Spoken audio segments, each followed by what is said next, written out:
Барлықтарыңызға сәлем, сіздермен бірге Мадина.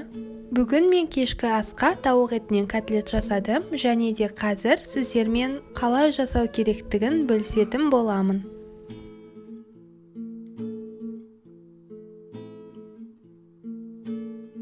Ол үшін бізге 500 грамм тауық еті, 100 грамм нан, 100 грамм сүт, 1 сәбіз, 1 пияз, 1 жұмыртқаның сарысы және де дәміне қарай тұз, бұрыш қажет.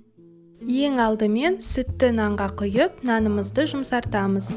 Артынан тауық етін, пиязды және де жұмсартылған нанды ет тартқыштан өткіземіз. Мен барлығын алдын ала өткізіп алдым.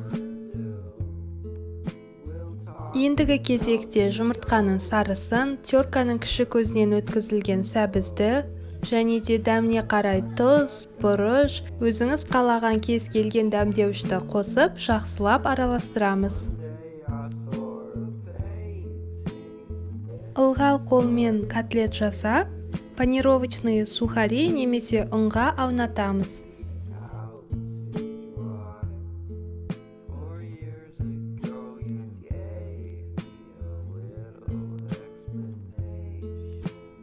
Мен жарты котлетті қуырдым және де жартысын духовкада пісірдім.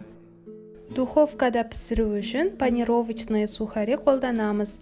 Ал егер де майға қуыратын болсаңыздар, ұнға да аунатсақ болады.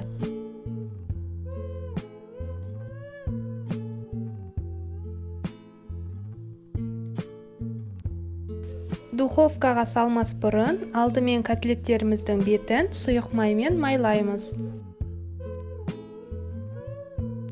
Котлеттеріміз дайын болды, енді тек пісіру қалды. 170 градуста 20-25 минут пісіреміз. Ал жартысын қызып тұрған майға екі жағынан қуырып аламыз.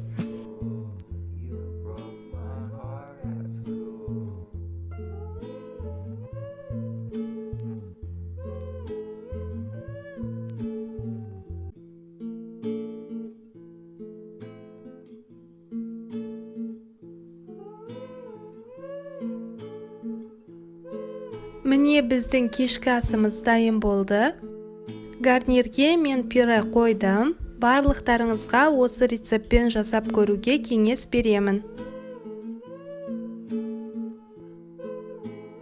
Сәбіздің дәмі мүлдем сезілмейді және де котлеттеріміз өте сочный болып шығады. Ал духовкада піскен котлеттеріміздің сырты қытырлақ болып, іші өте жұмсақ болып пісіп шықты.